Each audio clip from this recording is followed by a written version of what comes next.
Hello, everybody. I am with Tanzy Chandler, who has an awesome Facebook page by the name of the Fly Introvert. Is that correct? That's right, the Fly Introvert. Awesome. So we just wanted to talk about being an introvert in ministry today.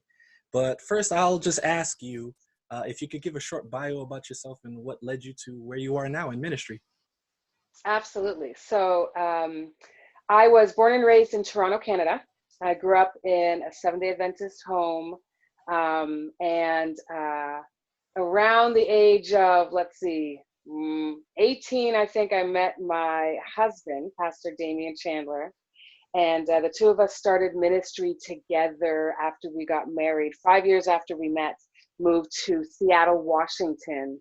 And his ministry took us sort of all over the United States. We've lived in several different places. Together we have 3 children. I'm a physical therapist and a group fitness instructor.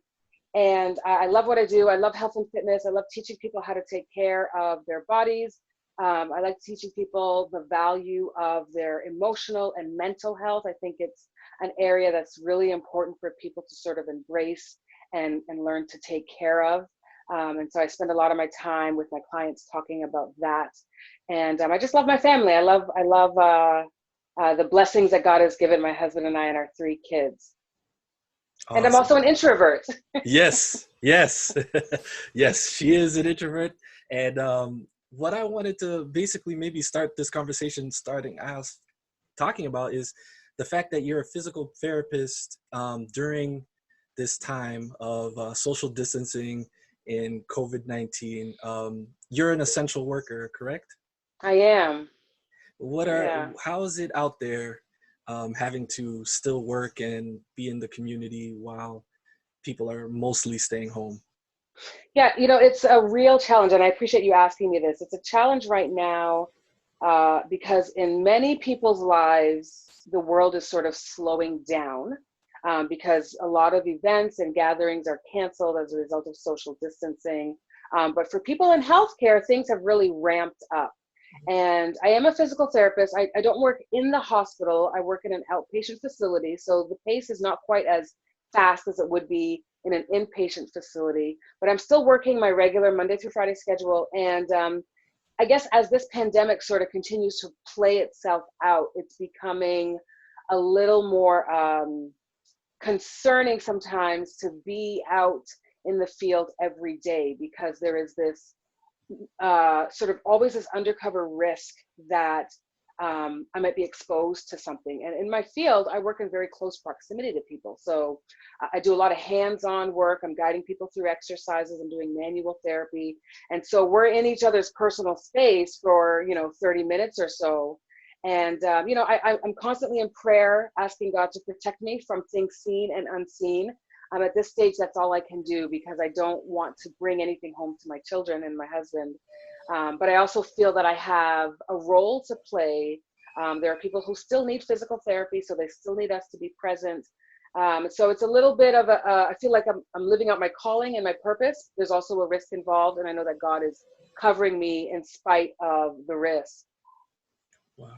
Yeah. So I applaud your dedication to still go out there, especially as an introvert who has the excuse now to stay home. So that's the next question I want to ask. You have been helping a lot of extroverts right now due to social distancing. Could you enlighten us about how you're helping them out and all these things? So, right. So the joke around town is that social distancing is an introvert's dream and an extrovert's nightmare. And the reason, just for people who are just tuning in and maybe not understand the difference, an extrovert is somebody who gains their energy by being around people, and an introvert is someone who gains their energy in moments of solitude. And so this idea of social distancing, that the powers that be are forcing us not to gather, to spend time at home, not to go out, not to go to events, at first is a very exciting time for introverts because it means that we don't have to force ourselves to keep up with the natural fast pace that our lives inevitably sort of pull us into. And I think that, our world is very biased towards extroverts. And so we sort of applaud the charismatic, outgoing, outspoken individual, and we don't necessarily value the behind the scenes introverted person quite as much. But in this environment, I realized that it's kind of the strong point of the introvert to be able to thrive in moments of social distancing or solitude. And for the extroverts, this is new territory for them. And so I've really been trying to encourage people, and it's partly comical, but it's partly very real, because this social distancing is going to continue for a long time for many of us. But just to make the most of their time of social distancing and solitude, that this doesn't have to be a time where we sort of become down and depressed. I know that there is that risk for a lot of people, but there are some things that we can do to take advantage of this time of social distancing. So I'm speaking to introverts so that they can sort of make the most of it, but also to extroverts, trying to encourage them not to fear, and things that they can do, even though they may not be running on a full battery, so to speak, because they can't get out into the groups in order to refuel themselves like they normally would. They're really having to tap in to whatever percentage of their introverted side to try to make it through the days that follow. So I've just been sharing some things that introverts naturally do when we're alone, that might help make their time a little more bearable. Awesome. Yeah. And I thank you for that, because it's really cool to see how they're actually, extroverts are looking towards us now. It's so weird. Yes. The world, it's like the world went upside down, and now all the extroverts are knocking on our door like, please help us, tell us how you do it. And that's what you've been doing, and that's been awesome. And we don't know if this time will ever come again. So to all the introverts, I want to tell people to lap it up, enjoy it, because thankfully, this is the reason we're doing this is for a pandemic. So by the grace of God, we will never have a pandemic like this again.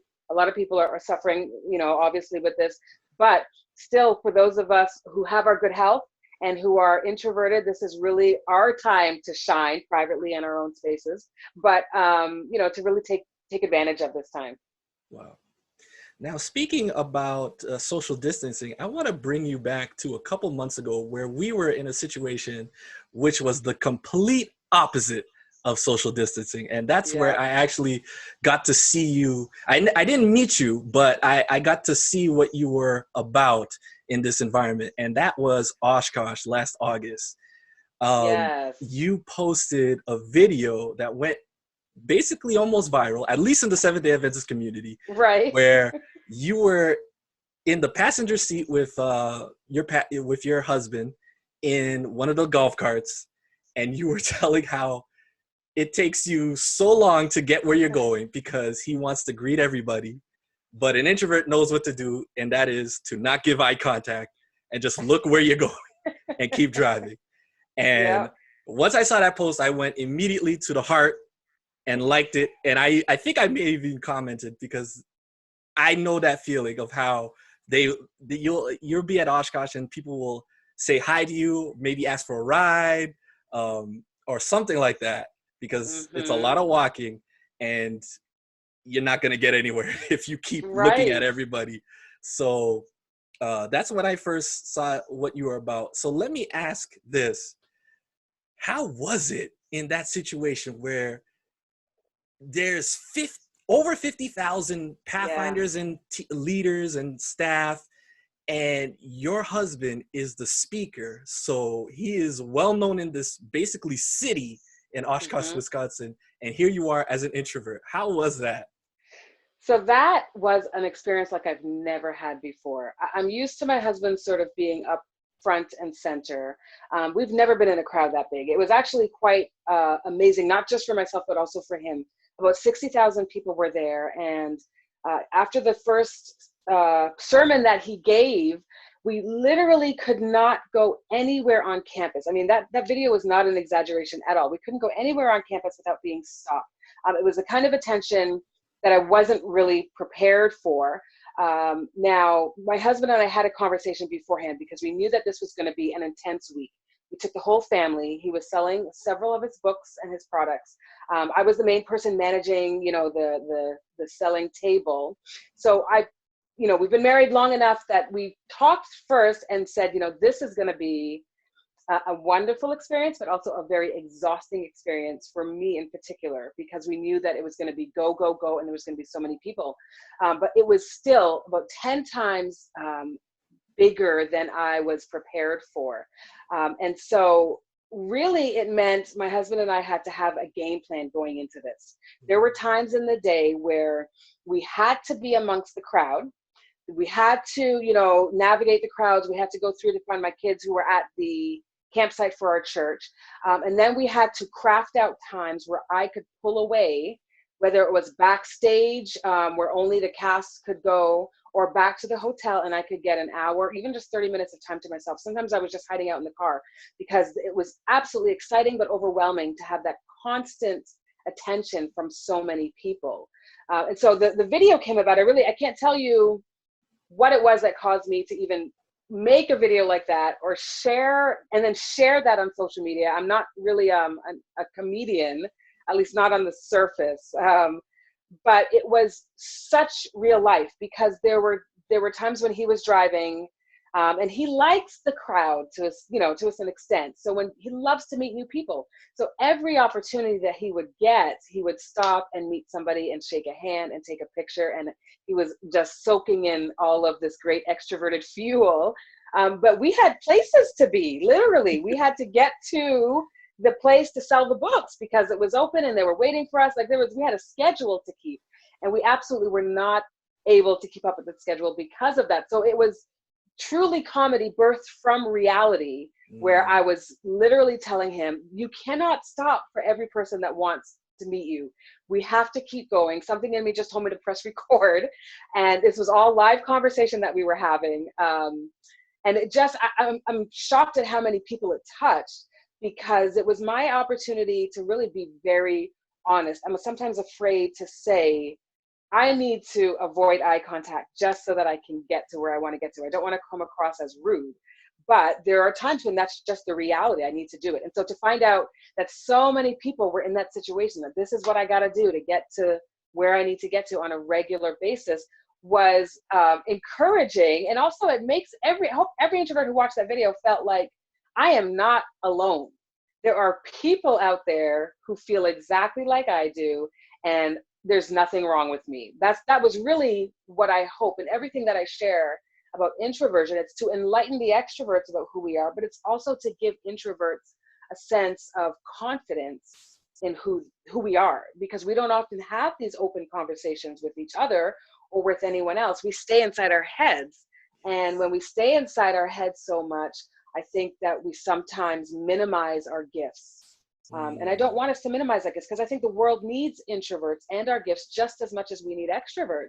We play a very important role. So I'm grateful that the video connected with you, and then hopefully lots of other people around who are introverted. Wow. You were just basically preaching to me right there, because that's something that I find very interesting and powerful, and something I really admire from what you do is how you had that confidence to say, introverts, we can do amazing things in ministry too. And it's something I think we rarely hear. And if I could just give a little second to give a little testimony here. One of the reason why I started the podcast is I was very afraid to talk to people. I was very withdrawn.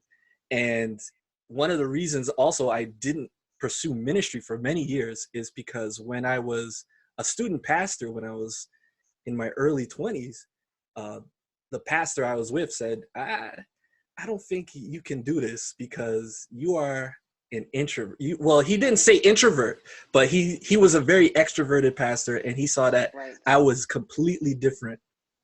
And so I felt for many years you had to be an extrovert to be in ministry. And I think it's interesting how you pointed that out, something that I was thinking in my head. Like you said, we are always in our head. I was starting to realize it, but then you actually came out with it with the videos. And I appreciate you sharing that testimony, because I have felt that way in so many environments. And I'm learning now that thought process is really paralyzing me And it is limiting my ability to really share what God has given me to others. And other people need to hear that. And that's true for whatever your gifting is, whatever your skill set is. If you're a musician, or if you're, I don't know, a gamer, or if you're a teacher, you know, when we tell ourselves, I cannot be as extroverted as that teacher or that pastor or that vocalist, then it really, you rob the world of what it is you have to offer, and you rob yourself of personal growth. And so podcasts are actually a great way for some introverts to get started, because I think it's kind of a safe environment to share our thoughts. And sometimes, you know, it's perfectly fine if we stay within the world of podcasts. There's no reason that everybody has to become a public speaker. So it might be, this is my niche, this is where I want to stay, or it could develop into an area where now I feel comfortable speaking in front of groups or crowds or churches, or just having a conversation with a coworker. Not everything that's successful has to be among the masses. It can be a one-on-one conversation. It can be having the courage to tell a parent or a child or a friend how you feel. It's just being able to use your voice and to understand and believe that my voice and my contribution has meaning and has value. That's what it is. No matter how big or small the stage is, it starts with first having that internal belief that I have something to share and it's worth sharing. Awesome. Yeah. There's something that came to my mind that I've been thinking a lot lately too. I think when God uses the unlikely people to do his ministry, I think when an introvert is able to preach and then they get off the stage, which has happened to me many a time, I'll preach a powerful sermon and I get off the stage and they are expecting that I'm an extrovert and that I can have great charismatic conversation. And then I'm just extremely withdrawn and quiet. And I started to realize that's because that is purely the Holy Spirit up there speaking. So when I'm done doing God's work, I become really who I am. And so that points to the Holy Spirit even more. If I had the skill of charisma and extroversion, people might say, oh, that's him using his own skill. But when I'm an introvert or an introvert pastor is out there doing them, they can say, wow, that really is the power of the God. So absolutely. Yeah, absolutely. And there are many introverted public speakers that, you're right, people would assume that because they're speaking in front of large groups of people that they are extroverted. That's not necessarily true. But every introvert has the ability to maybe use that percentage of their extroverted self, right? Because it's a spectrum. We're not, you know, I might be 80% introverted and 20% extroverted, but they're able to step into that extroverted part of themselves for the sake of something that they're passionate about. So I'm a group fitness instructor and a Zumba instructor. And the first few times that I started teaching group fitness and Zumba at church, we had a health and fitness ministry. People were shocked that I would get up on stage and have the courage to do that. But it's something that I love to do. But if you ask me to get up and speak and do a sermon, it's difficult. I'm more likely to say no to something like that. So we're able to step into whatever realm is necessary for something that we are absolutely passionate about. Yes, yes. So another thing that I always had, and I've talked about this a few times before, is when you come to church and you have to engage in the small talk. Yeah. How do you experience it, especially because you probably experienced it at a massive scale at Oshkosh, but how do you deal with it week to week? Because as an introvert, you are in the Caribbean culture, at least in the Haitian culture, we call them the Madame Pasteur. So it's like you are expected to be upfront with the pastor. So how do you navigate that reality? So early in the ministry, my husband and I have been married for 20 years, almost 20 years. And when we started in the ministry, I think that I tried really hard to fit that mold. I tried to be the pastor's wife that people expected me to be. So I went everywhere with my husband. We moved to Seattle, Washington. I didn't have any friends there. We had one car at the time. So really anywhere he went, I went. I would sit with him at board meetings. If he was at the church leading a Bible study, I would sort of find a way to help. I started leading a children's Bible study. I was singing in the choir. He was leading the choir. Essentially, we were doing ministry together often, and I was up front pretty frequently. After a while, that started to get quite exhausting for me. And so first there was a transition that we had to make within our marriage, because I still didn't know what the term introvert was. I didn't know how to express that this is tiring for me. I just kept pushing myself, thinking that if I was tired, it was because I needed to just, I needed to work harder to do the things that were expected to be a good pastor's wife. And after a while, anybody who's kind of playing a role that doesn't feel authentic starts to lose steam at some point. We can only, not that I was not being true as a supporter, but just as far as feeling the need to be upfront and to play a certain kind of role was getting to be challenging for me. So over the years within our marriage, we have understood where I feel most comfortable in our ministry together. And I've kind of stepped more into that behind the scenes role. And he's given me plenty of room to do what I feel like I'm called to do and not to necessarily be up on stage. And then I think that the way that we communicate who we are as a couple to the churches, because we've led several different churches, people over time begin to understand and support. Right now, I'm a part of a very supportive church family, and they know me well. They know that I'm not really the upfront kind of person. I'm not a soloist. I don't play the piano, those kinds of things. I have spoken once or twice, but they've really just given me room to be me. I'm grateful for that, because some of my peers, pastors' wives, who they're in environments where they don't have room to be themselves. They have obligations and responsibilities that they have to do just because of who they're married to. And if those responsibilities don't line up with their personalities, and that's a real challenging, and ministry becomes very stressful. But I'm on a team of people who runs the social media department at my team. It's totally behind the scenes. That's great, because I can do the posting, I can run the Facebook pages and help with the live broadcast and those kinds of things. And I don't feel pressured to have to get up in front, but I feel like I'm contributing as well. So I do a lot for my husband when it comes to his book promotions, his video posts, and those kinds of things. I have learned that I need to step into what feels comfortable for me, what God has led me to do. And the people around you, eventually they learn to adapt. And hopefully most people are in a supportive environment like I am, and they have embraced who I am. They don't force me to do anything I'm not comfortable doing. And so it becomes something that everybody all around is sort of accustomed to and comfortable with. Wow. What really got me with that answer is when you said in the beginning you were trying to fit that mold. You were trying to be what was expected rather than being who you are. And I think that's one of the pitfalls of ministry, and something I've been pointing out a lot on this podcast is the expectations that people have for us in church is not necessarily God's expectations.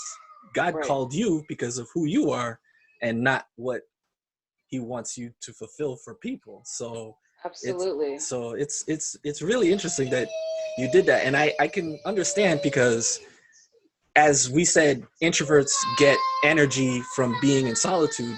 That also means we lose energy being in public. So that, like you said, was exhausting, because it's a lot of extrovert being part of book club and all these other things that maybe the church is doing.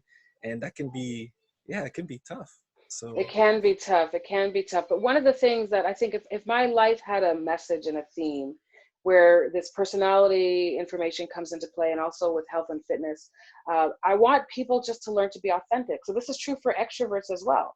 If that is who you naturally are, find a way to be who you are. There will be moments in life where we have to step outside of our comfort zones and maybe behave or respond a certain way. But for the majority of it, I want people to find a home, a marriage, a workplace, a church, a social group where they can be their authentic selves. It'll be much more fulfilling in life, much less draining in life. And I believe that God created us specifically the way he wanted us to. And that's not to say, we all have toxic traits that we have to sort of work on, but there are parts of us that God created exactly the way we were. And in our churches, we are creatures of habit. And I grew up in the Seventh-day Adventist church.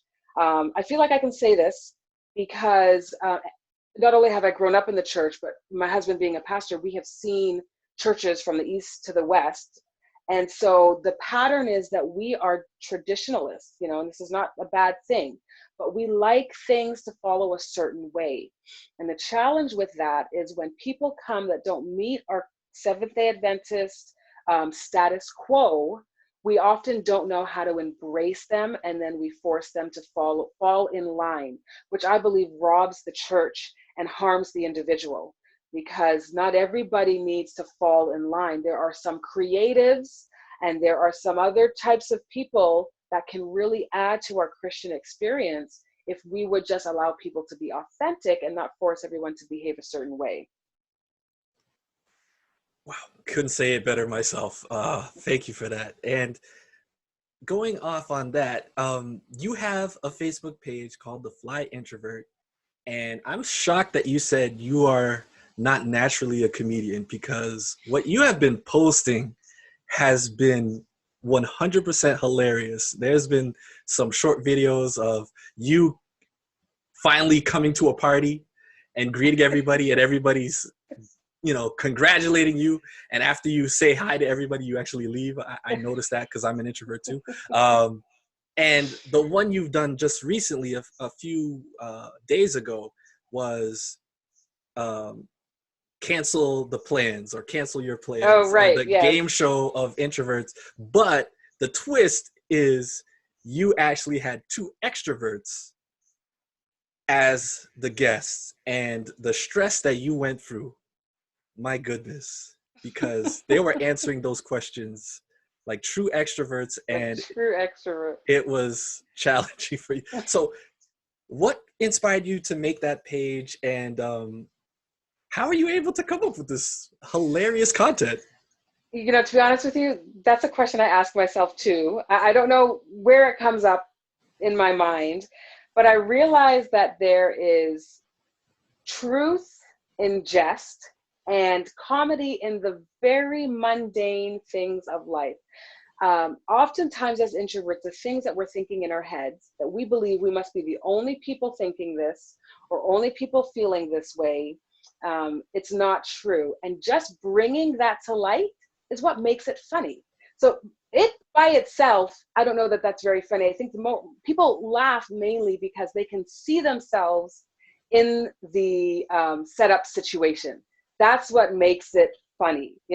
I don't know, in a different environment where maybe there wasn't a lot of dialogue or division between introverts and extroverts, maybe it wouldn't be as comical. But in our society, I think that anytime you bring something sort of that's kind of regular and mundane, something that happens every day that maybe you keep in your head, you bring it to light, it becomes comical when you see somebody acting out the exact scenario in your head. Like, this is how I feel when an extrovert shows up at my door unannounced, right? You might hide under the blankets or something. There's nothing necessarily funny about that, except for the fact that you know exactly what that's like. That's what makes it funny. And so I guess, I don't know, I'm just able to see the everyday. It's like the elephant in the room that nobody wants to talk about. Then when somebody finally brings it up, everybody just, bursts out and cackles, because we've all seen it. We've all been there. We've all felt it. And it's just so funny that you finally brought it to our attention. So I'm glad that that was my good friend Natalie and my husband were willing to be a part of that activity. And I'm glad that so many people had fun with it. I had a ton of fun. And hopefully people didn't take it too seriously. It was meant to be a little over the top on the introvert side and the extrovert side, but meant to bring some truth to how some of us feel. Oh yeah, I mean, just the question, like one of them was, what would you do in a party uh, when the friend that brought you to a party leaves, and then your husband was just like, oh, that's when the party begins for me. And then me as an introvert, I'm like, no, that's when the party ends. That's the Yes. time to leave. So yeah, it's interesting. And I think that's one of the things introverts do well, is we pick up on those little things. Yes. We pick up body language tics and things like that normal people won't notice, but we pick those things up because we are talking to ourselves a lot. So we're Absolutely. like, oh, what is this person doing? Oh, they like to do that a lot. And then, we pick up stuff. So And that's a gift, Eric. That I actually think that is a skill and a gift. I think that there are people who can see sort of the big picture, which is great. You know, if you're a visionary like that, you can see the big picture. Like if you're in a room and you might be able to say like there's 20 people in a room, and of those 20 people, there are, you know, 10 couples. An introvert might be able to sit back and look at the details, like, you know, 10 of the couples or 3 of the couples had on green shirts. And then another 3 of them were holding hands while 4 of them were sitting with, you know, their arms looped together. Those small, minute details that some people might overlook are things that we can bring to the table. It makes a difference when it comes to, you know, if my husband and I ever do marriage counseling sessions together, there are things that I can share with him about how we might do this, or questions that we might ask that he maybe didn't think of, and he has questions that I didn't think of. So those details that we can pick up, they're important. We need to be able to bring those to the table because it makes everybody's experience a lot fuller and richer. Awesome. And I just wanted to ask one last question. And it's been pretty much obvious, but the whole, because this is something I'm experiencing as well, the relationship dynamic where one is an introvert and one is an extrovert. You brought that to light a little bit at the end of your game show skit and talked about it. Could you enlighten us a little bit about that experience? Because I feel like I think your husband also said this, how most of the time one is going to be one and the other is going to be the other. So if you could like give a little tip Yeah. for those who are listening on So that. personality types in marriage is an entire 2-weekend workshop that my husband and I have done together for our church, and it's an important one. And it's something that we would like to do during this social distancing time. We've talked about, as a matter of fact, the day that they started this lockdown, we were scheduled to lead that presentation at our home for our church ministry. And so we thought that maybe in a concession, we would do it on a Facebook Live, but it's really important. Briefly, I'll just say that many couples struggle with the differences between husband and wife if one is very extroverted and one is very introverted. And it can take years of learning to understand the other person, learning to understand yourself, and then learning to understand how do these two different entities come together and make a happy home.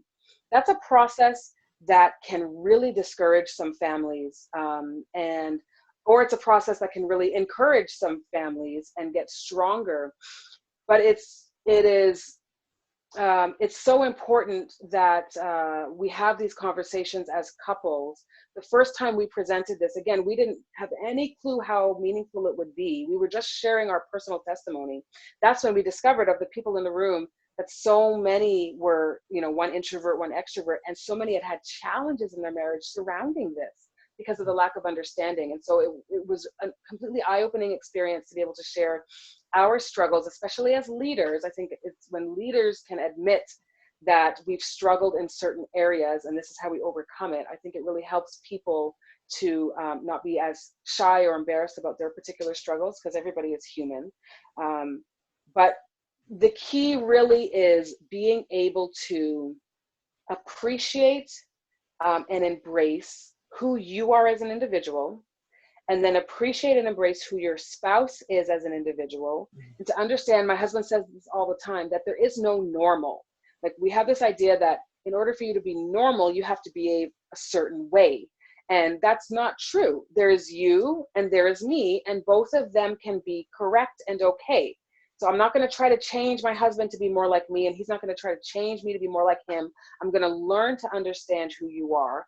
I can better appreciate who you are if I have a certain level of respect and understanding for who I am. Then I don't feel the need to validate who I am by making you like me. A lot of times that's what happens, is I want to validate myself by making you more like me, because then it gives me more surety of who I am. No, I trust and respect myself all by myself, regardless of who might be like me or unlike me. When I can do that, then I can value him for who he is.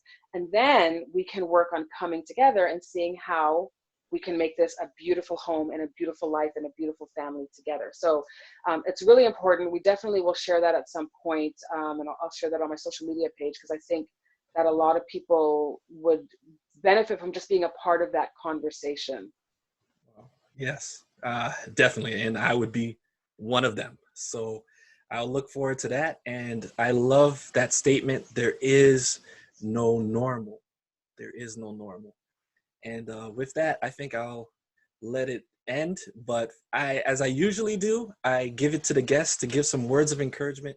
There are some introverts out there who are getting the call to serve God, but they feel like, man, I'm not charismatic. I'm introverted. I'm withdrawn. How can I serve God? Can you give us some words of encouragement to those introverts out there? Absolutely. I would want those introverts to know that God has given you a specific gift and a specific message that you need to share because we have accepted Christ as our Savior. And I think one of the best ways to thank Him is to share the gifts that He's given us with the world. And so, my prayer is that you will learn to value the importance of who you are, and that God will give you the courage to share who you are, whether it's on a small stage or a large stage, knowing that there are people who will grow because of what you have to bring to the table. We need it, it's valuable, and the church and the world needs to know what you've been keeping inside your mind all these years. I want you to share that with those around you for your benefit and for their benefit.